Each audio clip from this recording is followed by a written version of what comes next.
Mark వ్రాసిన సువార్త 13వ అధ్యాయము 32వ వచనము నుండి చదువుకుందాము. ఆ దినమును గూర్చియు ఆ గడియను గూర్చియు తండ్రి తప్ప ఈ మరి ఏ మనుష్యుడైనను పరలోకమందలి దూతలైనను కుమారుడైనను ఎరుగరు.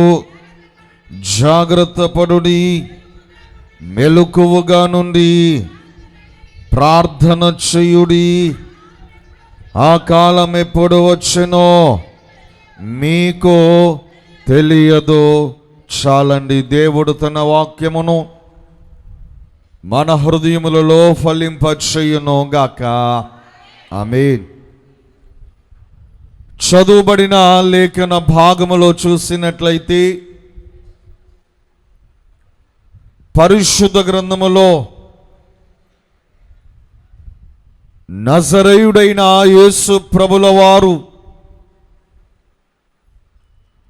ఆయన శిష్యులతో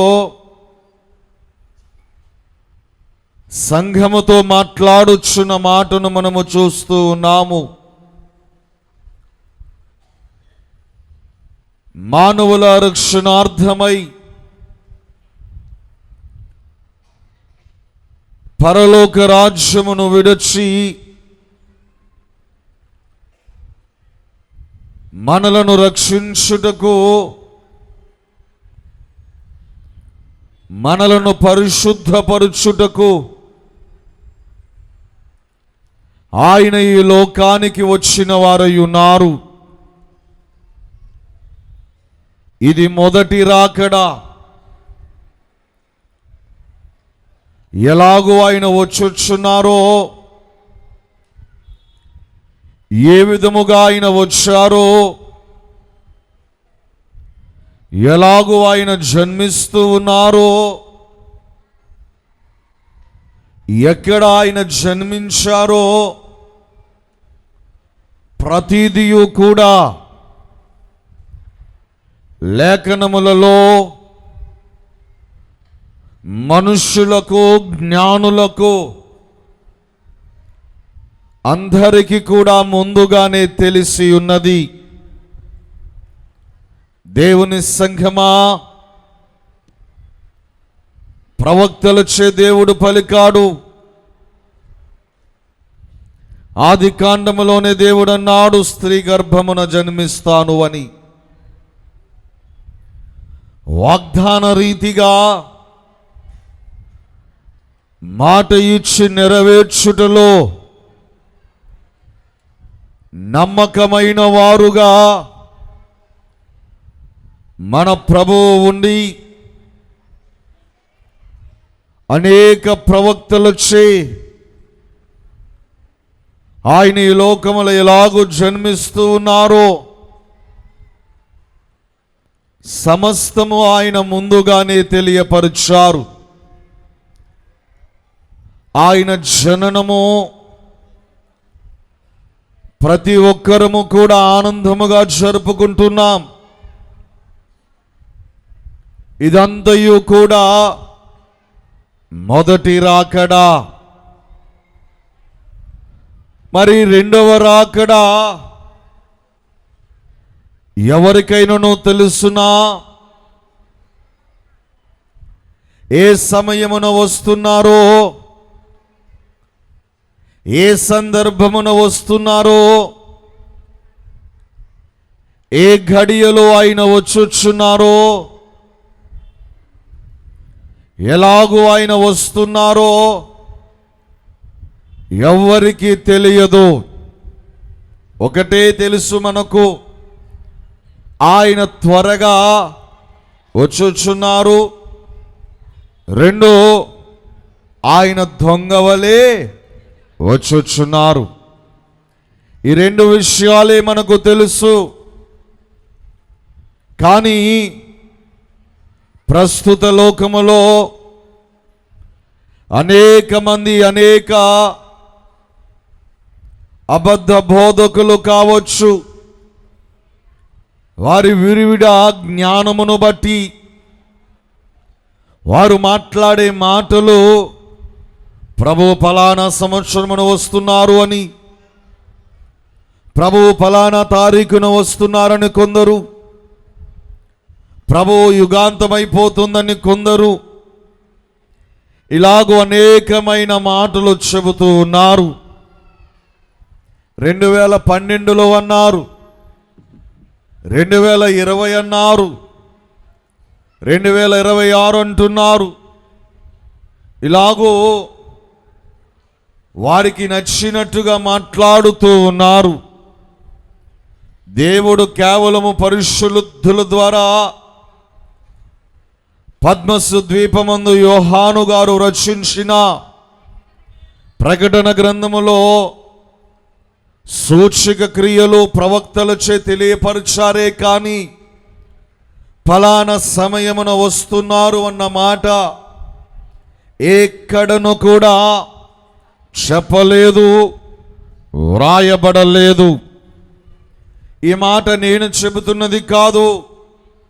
బైబిల్ గ్రంథములో ఈరోజు మనము చదువుకున్న వచనములో ప్రభువే స్పష్టముగా అంటున్నారు, ఆ దినమును గూర్చియు ఆ ఘడియను గూర్చియు తండ్రి తప్ప ఏ మనుష్యుడైనను, పరలోకమందలి దూతలైనను, కుమారుడైనను ఎరుగరు. దేవుని సంఘమా, ఆ దినము గూర్చియు ఆ ఘడియ గూర్చియు ఎవ్వరికి తెలియదు.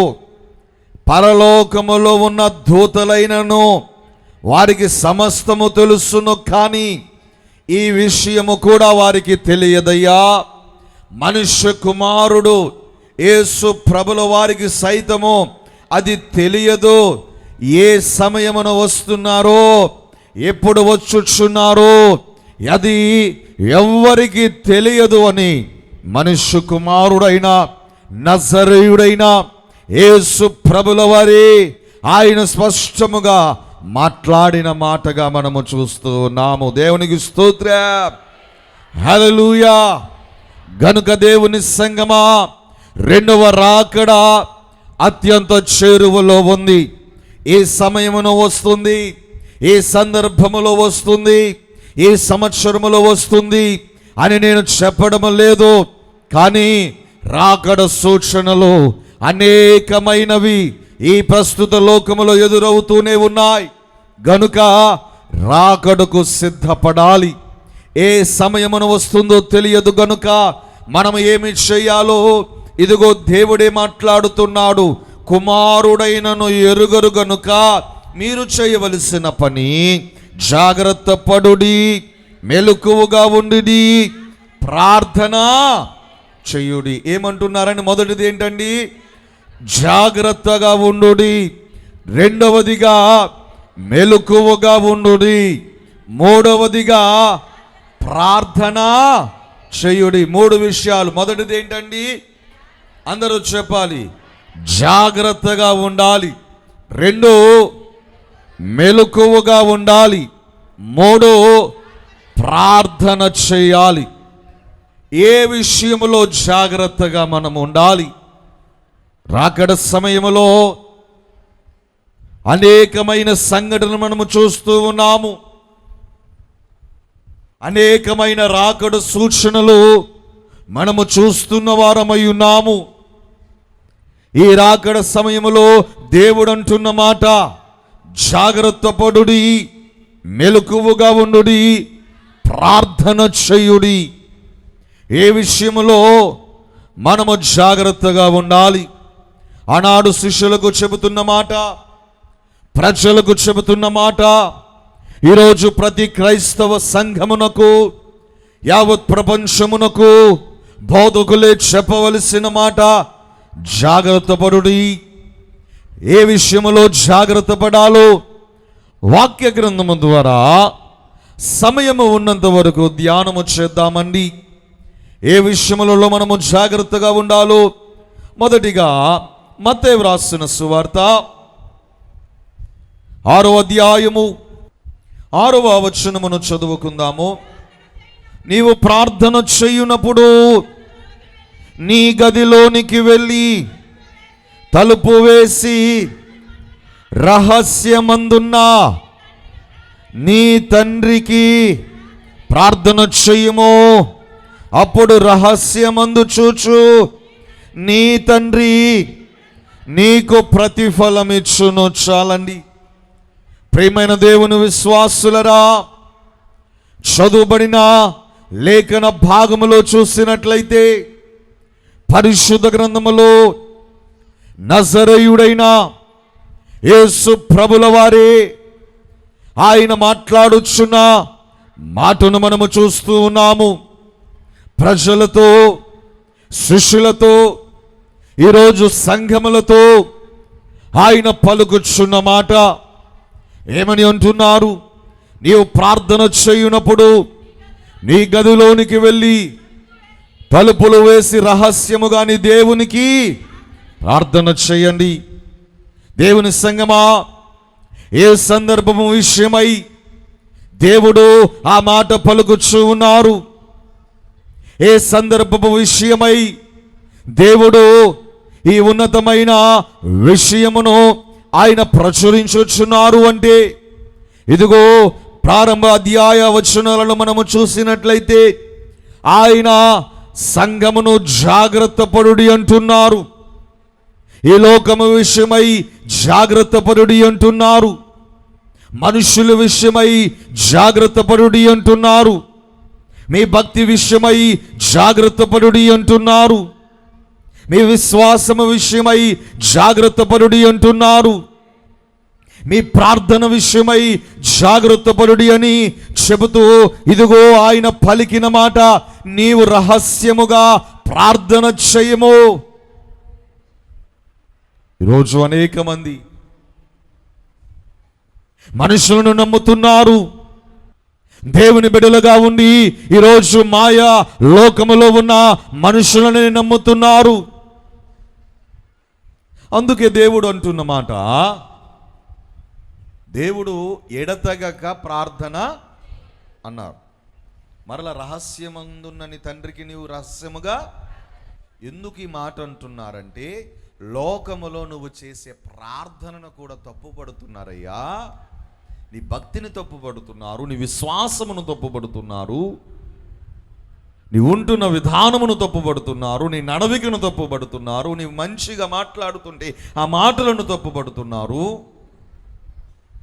నీ జీవితంలో నీవు ఎలాగూ నడిచినా, ఎంత పరిశుద్ధముగా ఉన్నా నీ ప్రతి మాటను తప్పుపడుతున్నారు.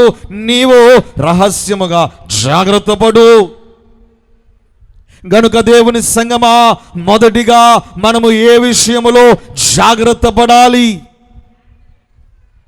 ఏ విషయములో మనము జాగ్రత్తగా ఉండాలి అంటే, మొదటిగా వేషధారణ విషయములో మనము జాగ్రత్త పడాలి. వేషధారణ విషయములో, వేషధారణ అనగా ఏంటండి? లోపల ఒకటి ఉంటుంది, బయట ఇంకొకటి మాట్లాడతారు. మీకు అర్థమయ్యే భాషలో చెప్పాలి అంటే, ఇదిగో వారి మాటలన్నీ కూడా పెరుగన్నపు మాటల వలె, మంచి మాటల వలె, తీపి మాటల వలె వారు ఎంతో చక్కగా మాట్లాడతారు. కానీ లోపల వారి ఆలోచనలు అలాగూ ఉండవు, వారి పనులు అలాగూ ఉండవు, వారి ఆలోచనలు అలాగూ ఉండవు. మనమంతా మాసిపోయిన తర్వాత మనము కళ్ళు తెరిచి తిరిగి చూసేసరికి వీళ్ళ నన్ను మోసం చేసింది. ఈరోజు లోకములో మోసం అనేది చాలా అరుదుగానే కనబడుతూ ఉంది. ఎక్కడికి వెళ్ళిన మోసము. ఒకానొక సందర్భంలో మాట పరిచయం లేని వారు మోసం చేస్తున్నారేమో, కానీ ఇప్పుడు పరిచయం ఉన్న మన అనుకునే మన కుటుంబాలే మనలను మోసం చేయడం లేదా? మన అనుకునే మన జీవితాలలో ఉన్న మనకు అత్యంత ప్రాముఖ్యమైన వారే మోసము చేయడం లేదా? దేవుని సంగమా, ఎక్కడ ఉంది ప్రేమ? తల్లిదండ్రులలో లేదు ప్రేమ, భార్య భర్తల మధ్య లేదు ప్రేమ, అక్కచెల్లెల మధ్య లేదు ప్రేమ, తల్లి బిడ్డల మధ్య లేదు ప్రేమ. ఎక్కడ ఉందండి ప్రేమ? అందుకే జ్ఞానులు, పరిశుద్ధులు, బైబిల్ గ్రంథములో వ్రాయబడింది, తల్లి మరిచిన, తండ్రి మరిచిన, నేను నిన్ను మరువను వీడను. తల్లి ప్రేమ కన్నా, తండ్రి ప్రేమ కన్నా మిన్నయైన ప్రేమ యేసుని ప్రేమ అన్నారు. మనం పాడుకునే ప్రతి పాట కూడా బైబిల్ గ్రంథంలో నుంచి వచ్చినది. పరిశుద్ధ గ్రంథములో ఆనాడు ప్రవక్తలు, యాజకులు మాట్లాడిన మాటలే. గనుక దేవుని సంగమా, ఈ కడవరి కాలములో మనము జాగ్రత్తగా ఉండాలి. ఏ విషయంలో జాగ్రత్తగా ఉండాలి అంటే, మొదటిగా వేషధారణ విషయంలో అనేకమైన సంఘటనలు మీరు ఎదుర్కొంటున్నారు. కుటుంబము ద్వారా కావచ్చు, మీ తోటి వ్యాపారస్తుల ద్వారా కావచ్చు, ఉద్యోగస్తుల ద్వారా కావచ్చు, మీ స్నేహితుల ద్వారా కావచ్చు. ఎక్కడ ప్రేమ కరువైపోయిందండి. ఇక్కడ రాకడ కాలంలో ఒక మొదటి సూచక క్రియ ఏంటంటే ప్రేమ తగ్గిపోతుంది. ప్రేమ తగ్గిపోతుంది. ఎంతలాగుంటుందంటే, ఒకానొక సందర్భంలో ఒక మనిషి మరణించినప్పుడు ఆ ప్రేమను బట్టి సంవత్సరం అంతా బాధ కోలుకోలేరు. కానీ ఇప్పుడు జస్ట్ 1 వీక్ చాలు, ఒక రోజు చాలు. దేవుని సంగమా, ప్రేమ తరిగిపోతుంది. ప్రేమ కనబడడం లేదు. ప్రేమ కనుమరుగైపోతుంది. బైబిల్ గ్రంథము చెబుతున్న మాట, నేను చెబుతున్న మాట కాదు.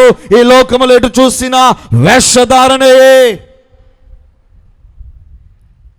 నీ జీవితంలో నీవు ఏ సమయమున, ఏ సందర్భమున, ఎక్కడ ఎంత కష్టం వచ్చినా, ఎన్ని బాధలు వచ్చినా, నీవు కృంగిపోతున్నా, నీకు అన్యాయము జరుగుతున్నా, నిన్ను విడువని ఒక్కరే ఒక్కరు యేసయ్య మాత్రమే. ప్రియులారా, దేవునికి స్తోత్రం, హల్లెలూయా. లోకమంతా వేషధారణతోనూ ఉంది. గనుక బైబిల్ గ్రంథము ఈ రాకడ సమయములో ఇదిగో చెబుతున్న మాట, జాగ్రత్త పడండి. మీ కుటుంబములో, నీ పనులలో, ఉద్యోగములలో, వ్యాపారములలో, దినదిన పనిపాటులలో, నీ బిడల విషయములో ఆస్తి కోసం చంపుకుంటున్న రోజులు లేదా?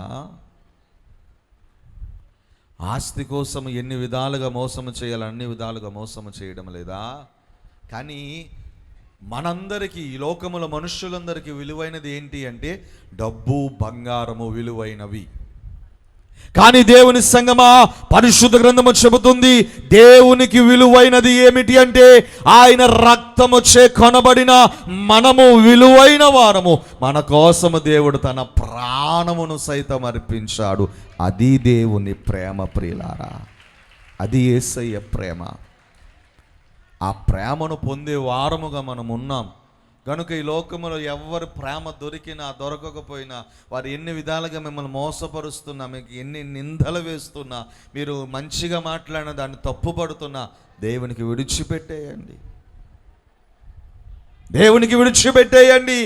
కానీ జాగ్రత్తగా ఉండండి. వారి పన్నాగములు, వారి ఆలోచనలు, వారి మాటలు, తప్పు చేస్తారు, మోసం చేస్తారు, మరలా మన దగ్గరకు వచ్చి తప్పు అయిపోయిందని ఏడుతారు. మన జాలిగుండే కదా, మంది జాలిగుండే. మళ్ళీ కరిగించే ఫోన్లే అయిపోయింది, అది అయిపోయిందని మళ్ళీ దగ్గర తెచ్చుకుంటాం, మళ్ళీ పొడుతారు. మళ్ళీ మన జాలిగుండే. మన యేసుప్రభుల వారి బిడ్డలం కదా. కానీ దేవుడు అంటున్న మాట, రాకడ విషయంలో జాగ్రత్త పడండి. ఎందుకంటే రాకడ సమయంలో దేవుడు ఎలాగొస్తున్నాడు? రాకడ సమయంలో దేవుడు ఎలా వస్తున్నాడండి? ఇదిగో నేను దొంగవలే. సాతానుడు ఎలా వస్తున్నాడు? రాకడ సమయంలో సాతానుడు ఎలాగున్నాడు? గర్జించు సింహము వలె ఎవరిని మృంగుదునా అని ఎదురు చూస్తున్నాడు అపవాది అయిన సాతానుడు. సింహము బలమైనదా, బలహీనమైనదా? సో సాతానుడు బలముగా పనిచేస్తాడా, బలహీనముగా పనిచేస్తాడా? సో మనము జాగ్రత్త పడాలా, నిద్రపోవాలా? రైట్, జాగ్రత్త పడండి. ఇది మొదటిగా వేషధారణ విషయంలో జాగ్రత్త పడాలి. ఇంకా ఏ విషయములో మనము జాగ్రత్త పడాలో రెండవదిగా చూద్దాము. 7వ అధ్యాయము, మత్తయి సువార్త 7వ అధ్యాయము 15వ వచనమును చదువుకుందాము. అబద్ధ ప్రవక్తలను గూర్చి జాగ్రత్త పడుడి. వారు గొర్రెల చర్మములు వేసుకుని మీ యొద్దకు వత్తురు, కానీ లోపల వారు క్రూరమైన తోడేళ్ళు చాలండి. ప్రేమైన దేవుని విశ్వాసులరా, చదువుబడిన లేఖన భాగములో మనము చూసినట్లయితే పరిశుద్ధ గ్రంథములో నజరేయుడైన యేసు ప్రభుల వారే ఆయన పలుకుచున్న రెండవ విషయము జాగ్రత్త పడుడి అంటున్నారు. ఏ విషయములో మనము జాగ్రత్త పడాలి,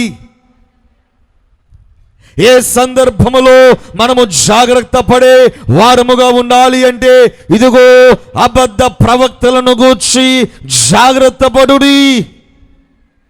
వారి ఫలముల వలన మీరు వారిని తెలుసుకుందురు. గనుక రెండవదిగా ఎవరి విషయములో మనము జాగ్రత్త పడాలి అంటే, అబద్ధ ప్రవక్తల విషయములో జాగ్రత్త పడాలి.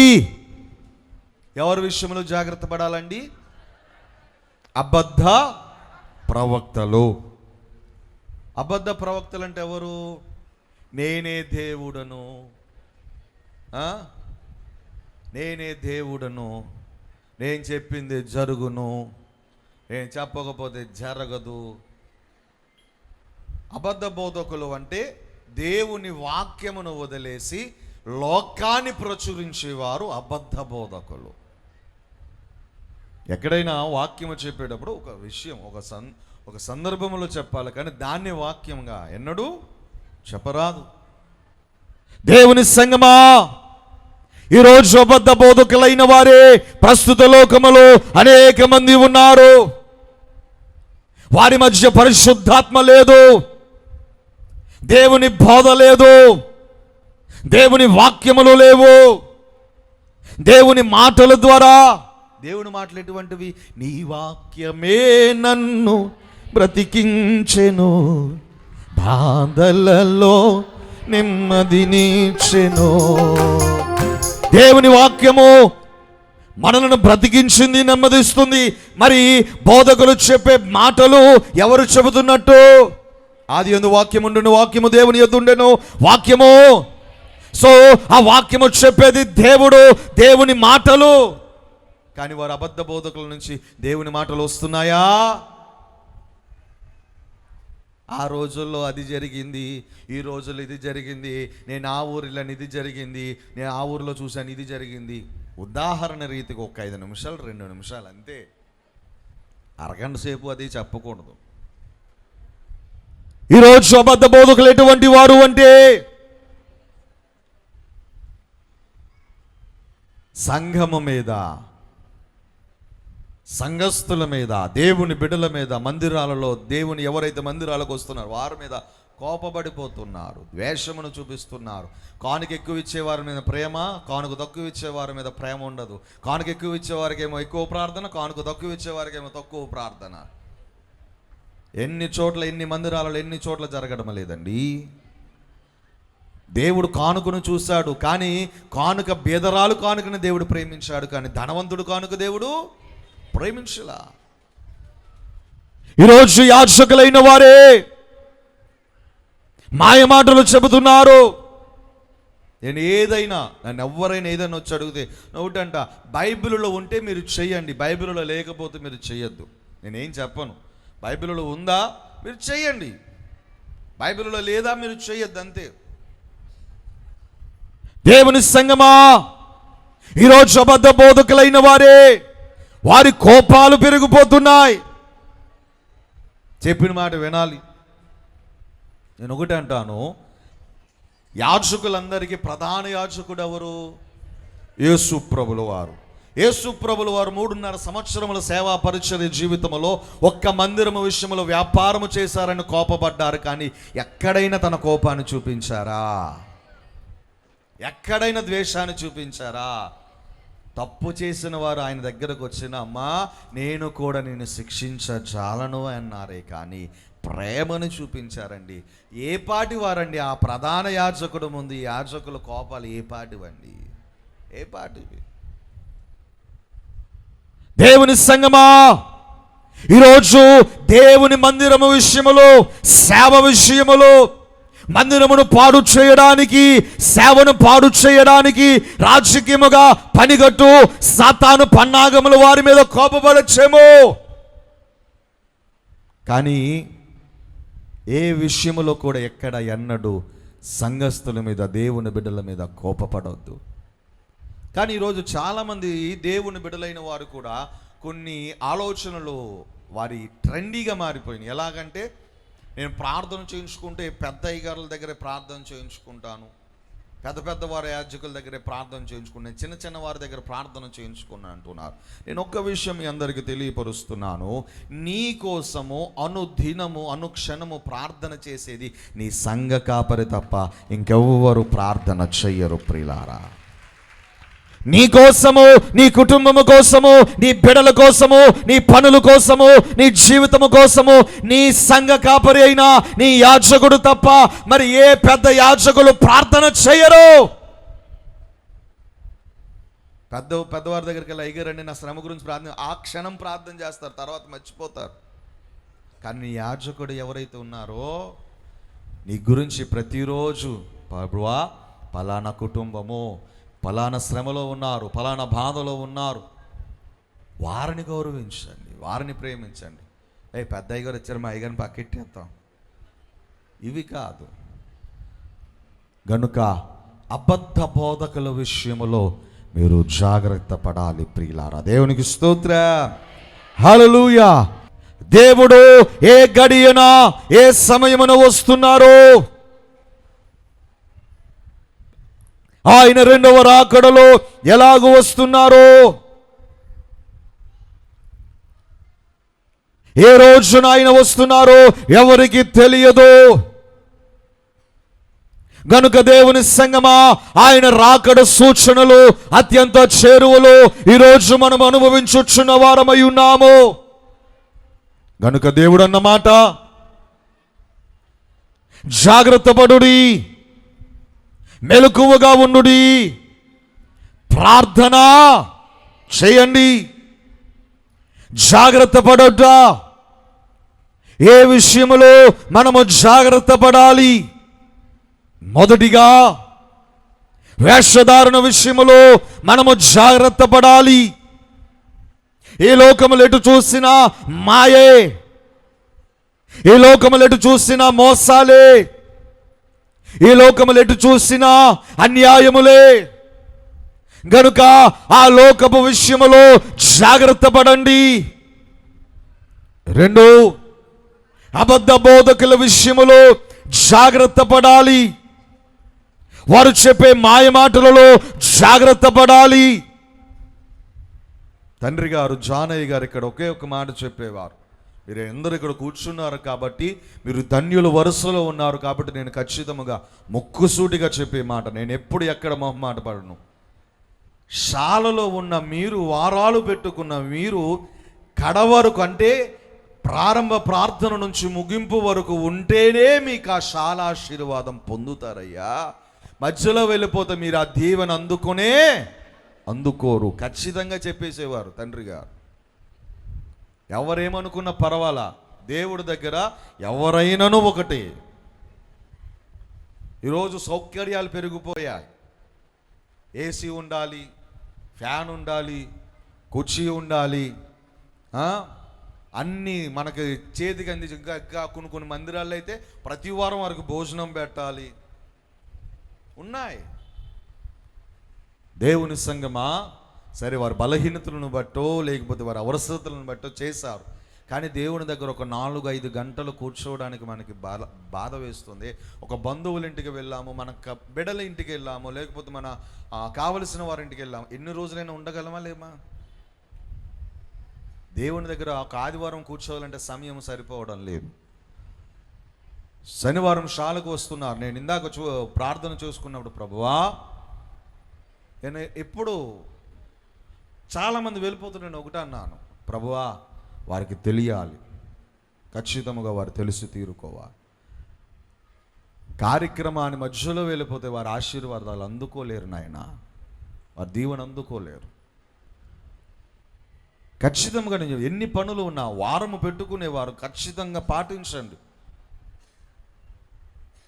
బోధకులు కొన్ని విషయాలలో మీకు జాగ్రత్తలు చెబుతున్నారంటే మీరు దేవుని ఇంకా అభివృద్ధి అవ్వాలనే, కానీ మిమ్మల్ని ఏదో కష్టపెట్టాలని కాదు. అబద్ధ బోధకులు అనేది మీ అవసరాలను బట్టి, మీ యొక్క ఫ్రీడమును బట్టి, మీ యొక్క స్వతంత్రమును బట్టి మీకు నచ్చినట్టుగా వారు మాట్లాడతారు. అలా కాదు. నిజమైన యాజకులు దేవుడి దగ్గర నువ్వు కరెక్ట్గా ఉంటే ఇంకా నువ్వు ఆశీర్వాదములు అందుకుంటావు అంటారు. గనుక దేవుని సంగమా, రెండవదిగా అబద్ధ బోధకుల విషయములో మనము జాగ్రత్త పడాలి. 3, మిమ్మును గూర్చి మీరు జాగ్రత్త పడాలి. ప్రియులారా, వాక్య గ్రంథములో మార్కు రాసిన సువార్త 13వ అధ్యాయము, మార్కు రాసిన సువార్త 13వ అధ్యాయము 9వ వచనాన్ని చదవండి. మిమ్మును గూర్చి మీరే జాగ్రత్త పడుడి, వారు మిమ్మును సభలకు అప్పగించెదరు. చాలండి ప్రేమైన దేవుని విశ్వాసులరా, 3వదిగా మనము ఏ విషయములో జాగ్రత్త పడాలి అంటే మనలను గూర్చి మనమే. బిడ్డలున్నారు, తల్లిదండ్రులు బిడ్డలకి ఎంత జాగ్రత్తగా చూసుకుంటారంటే వారు ఎదిగి వారు ఒక స్థితికి వచ్చే వరకు కూడా జాగ్రత్తగానే చూసుకుంటారు. మన తండ్రి, పరమ తండ్రి, ఆయన మనలను కూడా అలాగే జాగ్రత్తగా మనము జన్మించిన నాటి నుండి ఈ లోకమును విడిచి పరలోక రాజ్యమునకు చేరే పర్యాయము వరకు దేవుడు మనల్ని జాగ్రత్తగానే చూసుకుంటారు. కానీ మధ్యలో సాతానుడు పన్నాగములు ఏవైతే ఉన్నావో అవి మన మీదకు రాకుండా మనలను గూర్చి మనమే జాగ్రత్త పడాలి. శ్రమ వచ్చాక చూద్దాంలే, ఇప్పుడు ఏం కష్టం లేదు కదా, ఇప్పుడు ఎందుకు ప్రార్థన మందిరానికి, ఇప్పుడు ఏం బాధలు లేవు కదా, ఇప్పుడు ఎందుకు ప్రార్థనకు. ఒక్కొక్కసారి మీరు పెట్టుకున్న అంశం సంవత్సరం అవ్వచ్చు, 2 సంవత్సరాలు అవ్వచ్చు. ఆలస్యం అవుతుందంటే అది దేవుడు నీకు చెయ్యలేకని కాదండి. ఆలస్యం అవుతుందంటే ఒక్కొక్కసారి మన విజయము జరగకుండా, మన అభివృద్ధి జరగకుండా ఆగిపోయి దేవుడు మన ప్రతి ఆలోచనలో నాశనము చేస్తున్నారు అంటే ఆ నాశనము వెనకాల మన జీవితాలు నాశనం అవ్వకూడదు అన్న ఉద్దేశంతో దేవుడు అవి ఆపి తర్వాత మేలైనది దేవుడు మనకిస్తాడు. ప్రియులారా, దేవునికి స్తోత్ర. ఆయన డిస్ట్రాయ్ చేసే ప్రతి ప్లాన్స్ కూడా మనలను, మన జీవితాలను పాడు చేయకుండా ఉండడానికి. ఎందుకంటే మానవుని ఆలోచన వేరు, దేవుని ఆలోచన వేరు. గనుక మనలను గూర్చి మనము జాగ్రత్త పడాలి. 3 విషయాలు.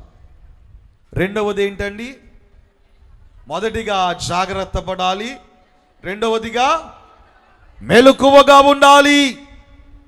దేవుని సంగమా, రాకడ సంగములో ఆయుత్తపడాలి అంటే ఈ రాకడ సమయంలో మనము ఎలాగూ ఉండాలి అంటే మెలకువగా ఉండాలి. ఏ విషయంలో మెలకువగా ఉండాలి? మన జీవితంలో ఏ సందర్భాలలో మెలకువగా ఉండాలో వాక్య గ్రంథము ద్వారా చూద్దామండి. మత్తయి వ్రాసిన సువార్త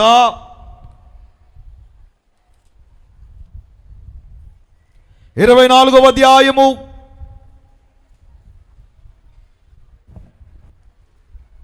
43వ వచనాన్ని చదువుకుందాము. ఏ జామున దొంగ వచ్చెనో ఇంటి యజమానునికి తెలిసి ఉండిన ఎడల అతడు మెలకువగా ఉండి తన ఇంటికి కన్నము వెయ్యనీయడని మీరెరుగుదురు. మీరొకని గడియలో మీ మనుష్య కుమారుడు వచ్చును గనుకనే మీరును సిద్ధముగా ఉండుడి. ప్రియమైన దేవుని విశ్వాసులరా, చదువుబడిన లేఖన భాగములో మనము చూసినట్లయితే పరిశుద్ధ గ్రంథములో నజరేయుడైన యేసు ప్రభుల వారే ఆయన మాట్లాడుచున్న మాటను మనము చూస్తూ ఉన్నాము. ఏమని అంటున్నారు? ఇదిగో మీరు జాగ్రత్త పడుడి. ఉపమాన రీతిగా దేవుడు రాకడ విషయమును తెలియజేస్తున్నమాట. యజమానుడు, ఒక ఇంటికి యజమానుడు ఉన్నాడు. ఆ యజమానుడు తన ఇంటిని కాపాడుకుంటాడా, కాపాడుకోడా? మీలో చాలామంది మీ భర్తలు యజమానులు కావచ్చు, లేక మీ కుటుంబాలకు భార్యలుగా ఉన్న మీరే మీ కుటుంబాన్ని నడిపించి మీరు యజమానురాలుగా ఉండొచ్చు. అయితే కుటుంబానికి ఏ కష్టం వచ్చినా మీ తల్లిదండ్రులు కావచ్చు, మీ భర్త కావచ్చు, మీ భార్య కావచ్చు, యజమానుగా ఉండి వారు కాపాడుతున్నారా లేదా? ఇప్పుడు మీ ఇంటికి దొంగతనానికి వస్తున్నాడు పలానా రోజునంటే మీరు ఏం చేస్తారు? అమ్మా, మెలకువగానే నిద్రపోరు, నిద్ర రానివ్వండి, కునుకుపాటలు రానివ్వండి, ఆవలింతలు రానివ్వండి, టీ పెట్టుకోవడమో లేకపోతే 10 మందిని కూర్చోబెట్టుకోవడమో మనం భయం పోవడానికి చేయవలసినవన్నీ చేస్తాము. కానీ దొంగ ఎప్పుడు చెప్పి రాడు. ప్రభువు కూడా చెప్పి రాడయ్యా. దొంగ వలె వస్తున్నానంటే చెప్పి ఎవరు ఏ దొంగ రాడు. సో ప్రభువు కూడా చెప్పకుండానే వస్తున్నారు. సో మనం ఏ విషయములో మెలకువగా ఉండాలి అంటే నీ ఇంటిని కాపాడుకునే విషయములో నీవు మెలకువగా ఉండాలి. ప్రియులారా, దేవునికి స్తోత్రం, హల్లెలూయా. నీ ఇంటిని కాపాడుకునే విషయములో నీవు మెలకువగా ఉండాలి.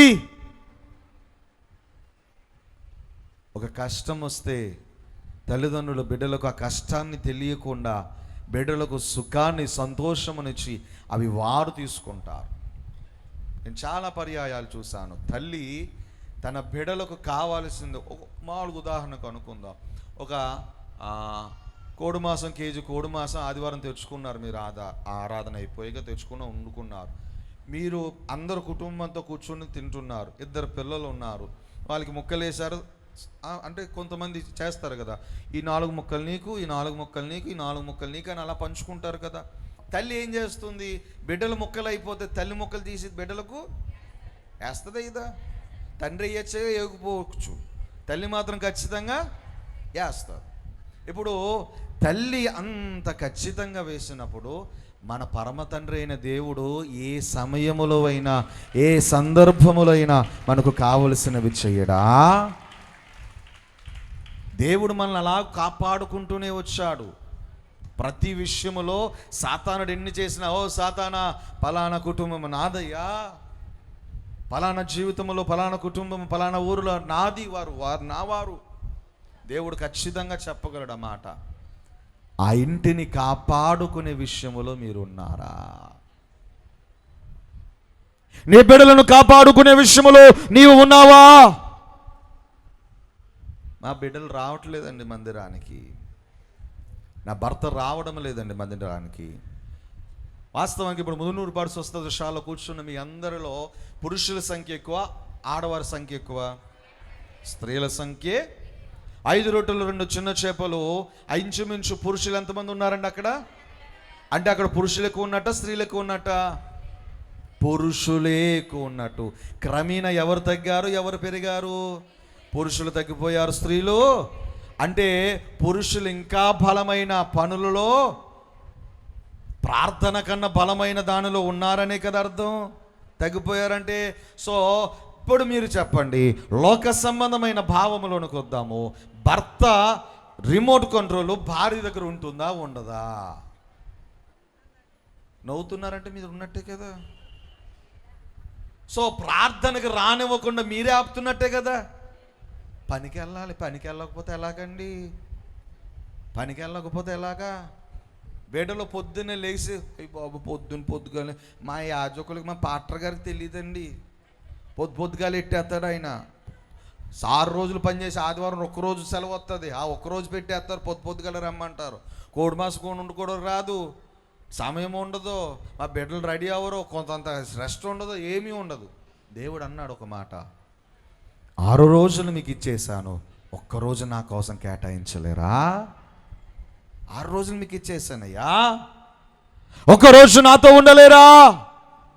దేవుని సంగమా, ఈరోజు నా బిడ్డలు ఇంజనీర్లు కావాలి, ఈరోజు నా బిడ్డలు డాక్టర్లు కావాలి, ఈరోజు నా బిడ్డలు మంచి ఉన్నతమైన స్థితిలో ఉండాలని అనుకుంటున్నారు. కానీ ఈరోజు నా బిడ్డలు దేవునిచే రక్షింపబడాలి, ఆయన భక్తి సహవాసములో పెరగాలని ఏ తల్లిదండ్రులు అనుకుంటున్నారండి? ఆయన కృపలేనిదే మనము నిలవబడగలమా?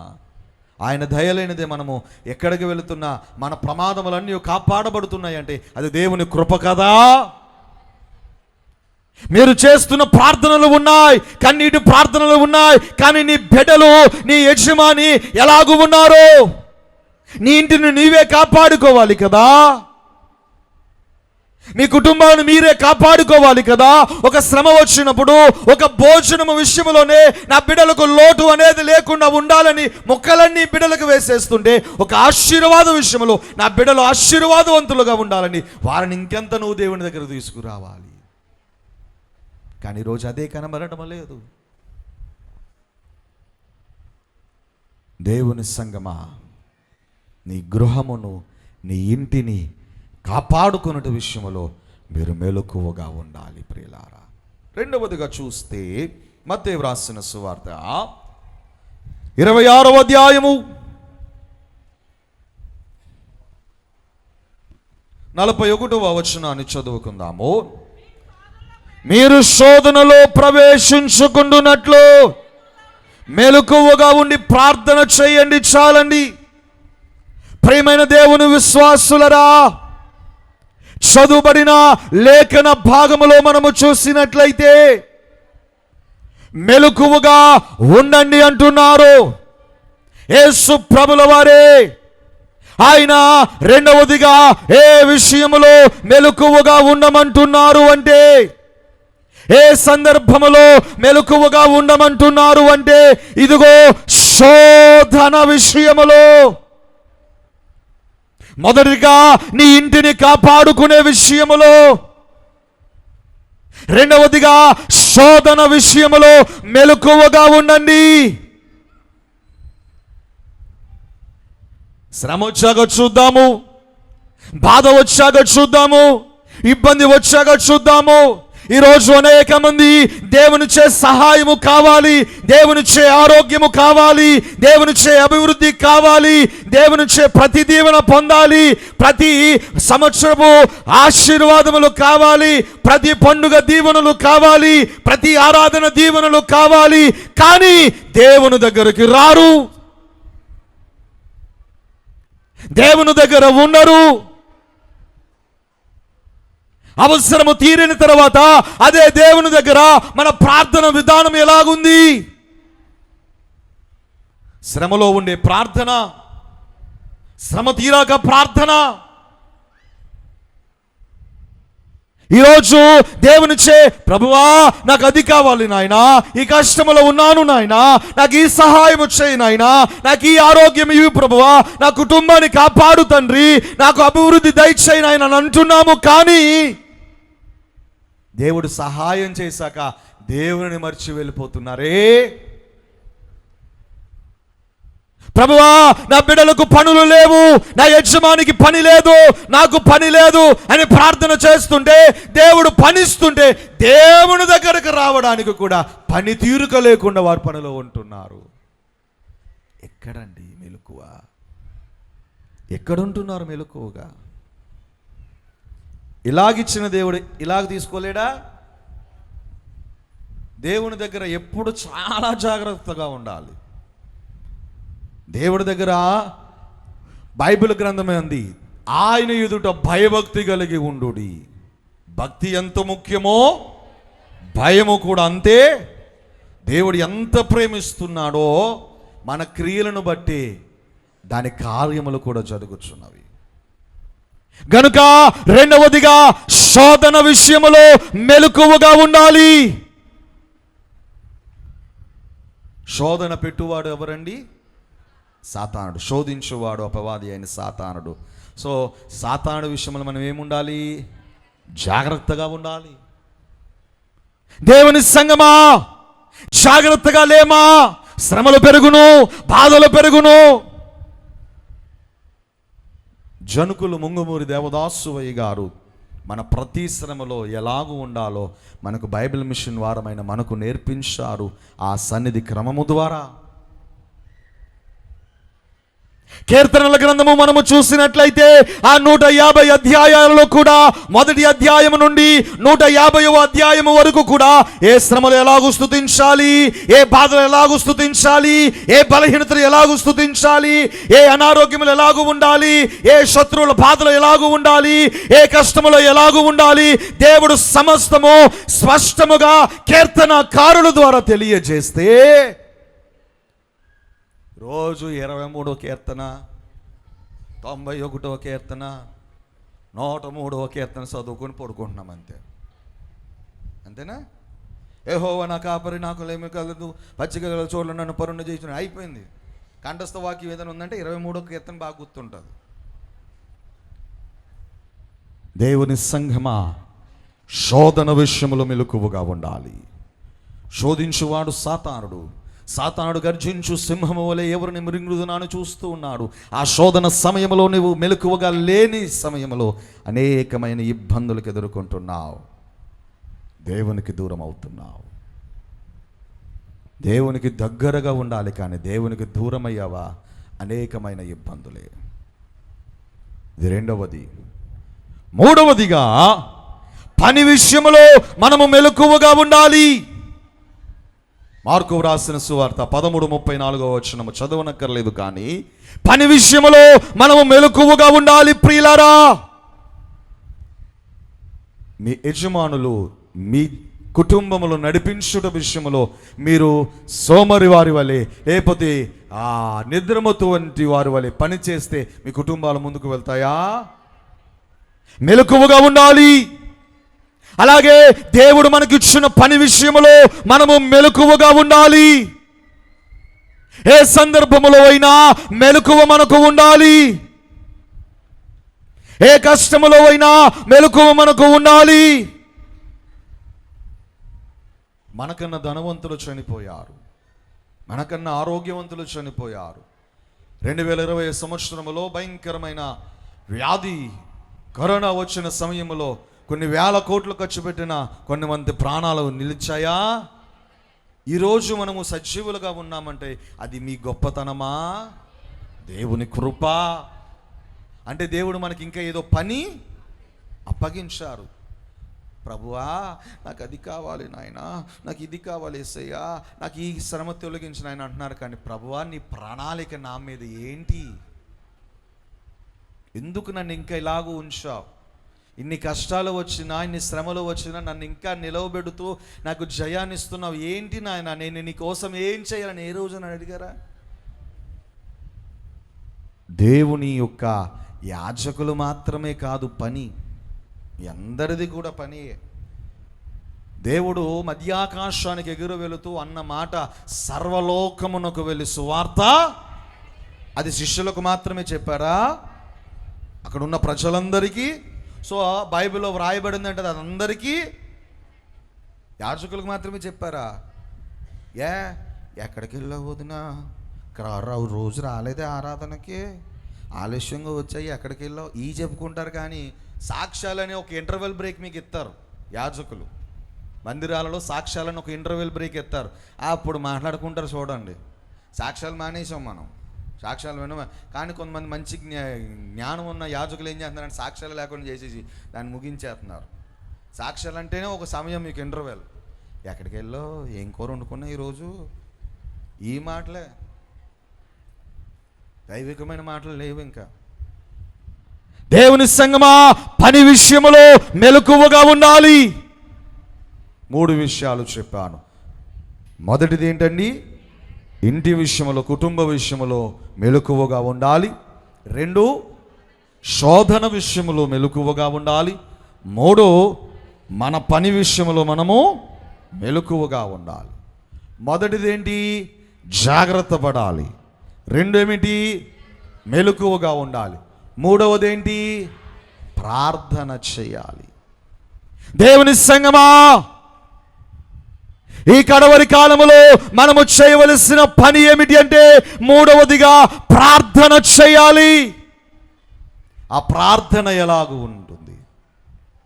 ఆ ప్రార్థన మొదటిది తెల్లవారుజాము ప్రార్థన. మార్కు సువార్త 1వ అధ్యాయము 35వ వచనము చదవనక్కర్లేదు, కానీ సమయం అయిపోతుంది. మొదటిగా తెల్లవారుజాము ప్రార్థన. దేవుని సంగమా, ప్రతి క్రైస్తవ విశ్వాసకి కావలసిన ఒక బలమైన ఆయుధము తెల్లవారుజాము ప్రార్థన. తెల్లవారుజాము ప్రార్థన అంటే ఏ సమయము? 6 గంటలు దాటిన తర్వాత మనం ఎప్పుడు లేస్తే అదే తెల్లవారుజాము ప్రార్థన. 7ంటికి లేస్తే అదే తెల్లవారుజాము ప్రార్థన. 8ంటికి లేస్తే అదే తెల్లవారుజాము ప్రార్థన. దేవుని సంగమా, ఈరోజు దేవుని బిడలముగా ఉన్న మనమే దేవునికి ఒక్క రోజులో మనం ఎంత సమయమును కేటాయిస్తున్నాం? పరిశుద్ధులు అన్నమాట రోజుకి 10% సమయము దేవునికి కేటాయించాలి అన్నారు. ఎంత సమయం అండి? 10% సమయం అంటే రోజుకి ఎన్ని గంటలు? అప్పుడు ఎన్ని గంటలు గడపాలి? 2 గంటల 40 నిమిషాలైన దేవుని సన్నిధిలో గడుపుతున్నావా? ఒక ఫోన్ ఒక మనిషికి చేసినప్పుడు గంటలైన మాట్లాడుతున్నావు, నీకు సమయము తెలియడం లేదు. కానీ ప్రార్థన చేసేటప్పుడు మాత్రము 5 నిమిషాలు చేస్తే నీరసాలు వచ్చేస్తున్నాయి. మీకు 5 నిమిషాలు మోకరించడానికి నీరసాలు వచ్చేస్తున్నాయి. తెల్లవారుజాము ప్రార్థన. యేసు ప్రభుల వారు కొండ తీరమున, పర్వత తీరముల, సముద్ర తీరమున ఆయన తెల్లవారుజామున ఆయన ఒక్కరే వెళ్ళి ప్రార్థన చేసుకునేవారు. జనకులు దేవదాసువయ్య గారు ఎప్పుడు నిద్రపోతున్నారు, ఎప్పుడు లెగుస్తున్నారో తెలియని సందర్భంలో ఆయన ఎల్లప్పుడూ ప్రార్థన చేస్తూనే ఉన్నారు. ఈరోజు దేవుని బిడ్డలారా, మీరు చేసే తెల్లవారుజాము ప్రార్థన 3 గంటల నుండి 6 గంటల లోపు మీరు చేసే తెల్లవారుజాము ప్రార్థన 1 పావు గంట చేసుకోండి. మీరు చేసే ఏ ప్రార్థన అయినా ఖచ్చితముగా నెరవేర్పు ప్రార్థనగా ఉంటుంది. దేవుడు ఆ అంశమును తప్పక నెరవేరుస్తాడు. తెల్లవారుజాము ప్రార్థనకు అంత శక్తి ఉందండి. కానీ ఆ సమయం మనం గాఢ నిద్రలోకి వెళ్తాం. ప్రార్థన చేసుకో తెల్లవారుజాము ప్రార్థన 3 కొంతమంది ఎట్టుకుంటారు. నాలాంటి మంచోళ్ళు, మీరు మంచోళ్ళు అండి. నాలాంటి వాళ్ళు 3ంటికి అలారం పెట్టుకొని 3ంటికి అలారం పెట్టి కట్టేసి మళ్ళీ పడుకుంటాం. ప్రార్థన చేసేసుకోవాలని అంత ఆతృతగా ఉంటుంది. మీరు మంచివాళ్ళు, మీరు బాగా పొద్దున లేచి ప్రార్థన చేసుకుంటారు, మీరు చాలా మంచివారు. దేవుని సంగమా, తెల్లవారుజాము ప్రార్థన చాలా అవసరము. ఈ రాకడ సమయంలో గర్జించు సింహం వలె సాతానుడు తిరుగుతున్నాడు. దేవుని శక్తిలో మనము ఉండాలి అంటే ఆ తెల్లవారుజాము ప్రార్థన కావాలి.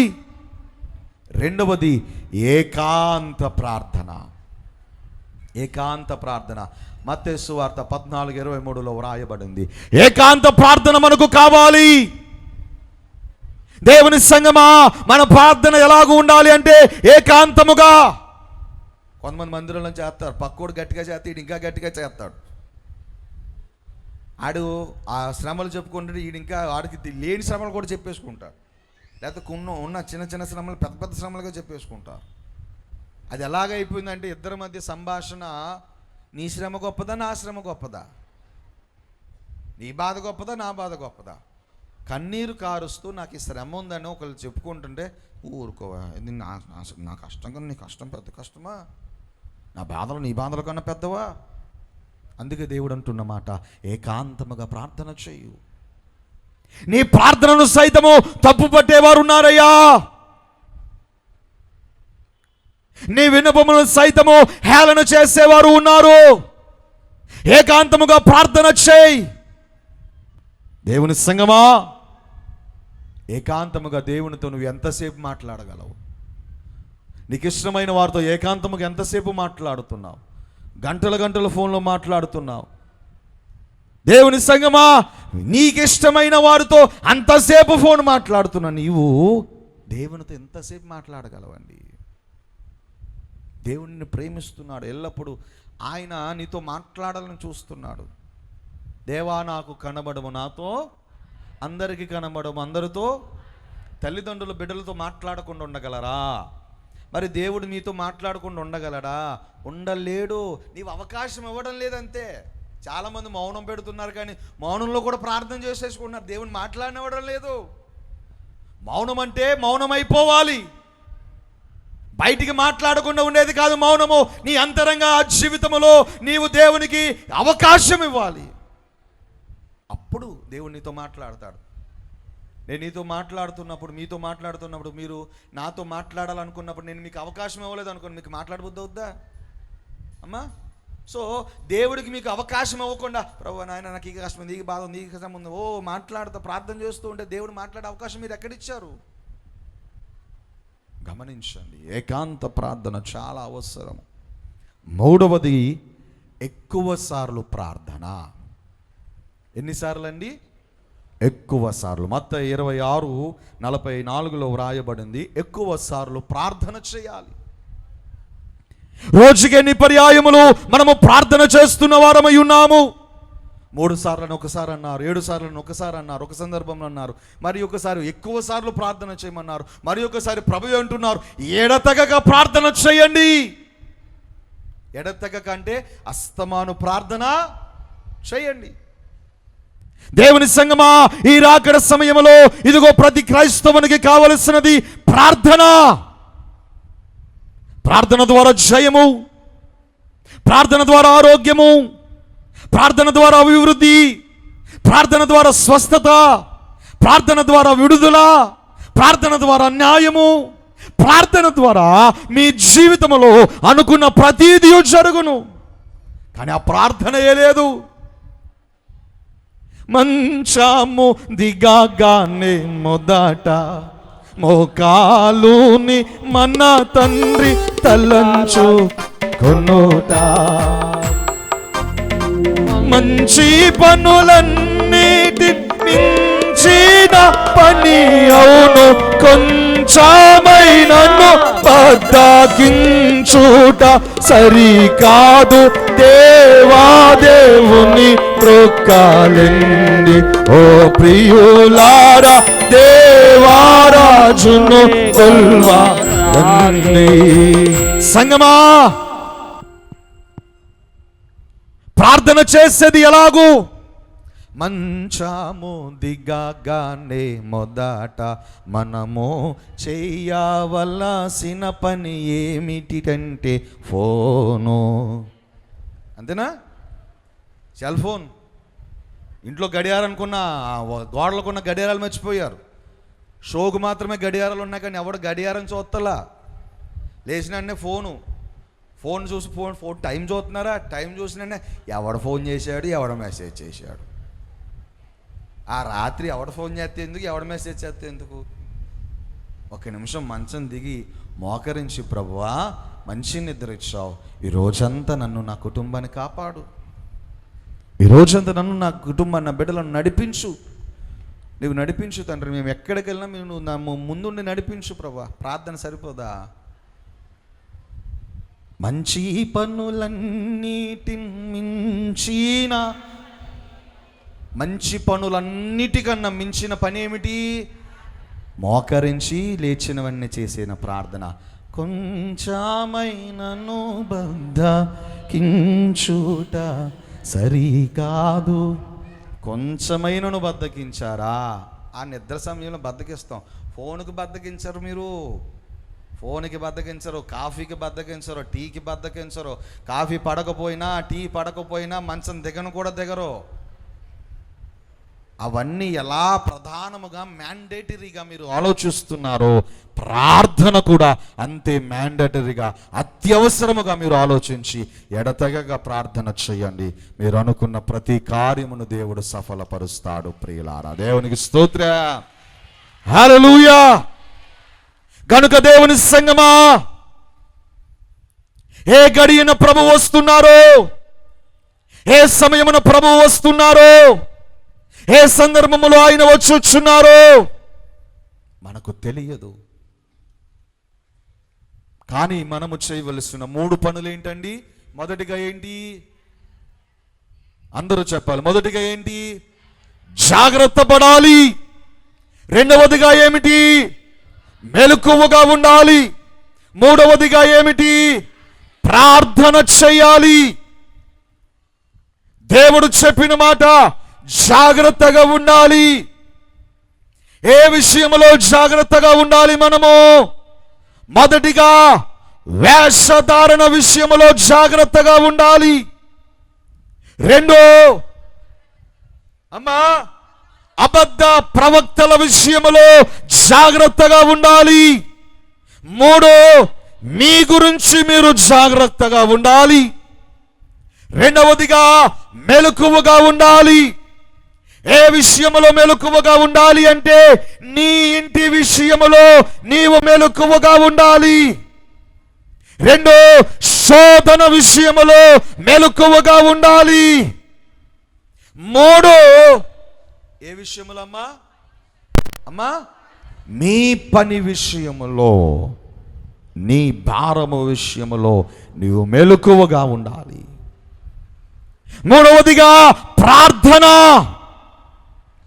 ఏ విషయంలో మనము ప్రార్థనలో ఎలాగూ ఉండాలి అంటే మొదటిగా ఎటువంటి ప్రార్థన?